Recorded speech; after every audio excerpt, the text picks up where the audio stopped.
akaiky vahoaka ny kandida larana faharoa porofo mivaingana hatramina nomboany fampelezan-kevitra manao andihany mpanaraka azy tsy terena nefa natambazana fahita amin'ny endriny olona tokoa afalimpandrosoana izy ireo ary ny kandida Rina Randriamasinoro ihany no afaka hitondra amin'izany. Foana hoe izy tia tsy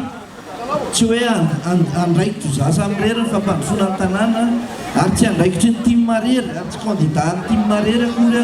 fa kandida ho an'ny mponina Antananarivo renivohitra ka dia entaniny tsika rehetrarehetra aza manaiky zarazarain'ny loko politika fa zay tena olona hitanao avita an'ilay asa jerena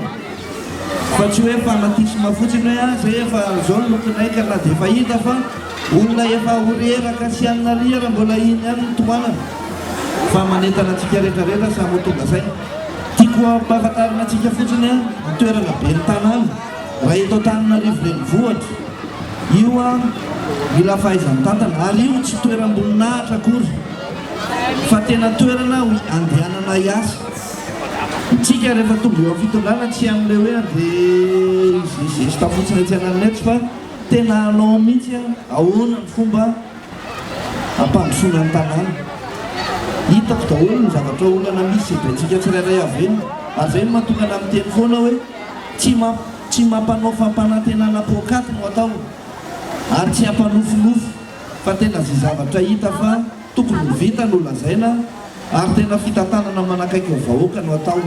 Namisionieri ny androany akoron-drano andrano mahery tsara masaira Kazomanga tsy miala amin'ny Rina no ambavan'ireo olona teny an-dalana tsy miala amin'ny numéro 2.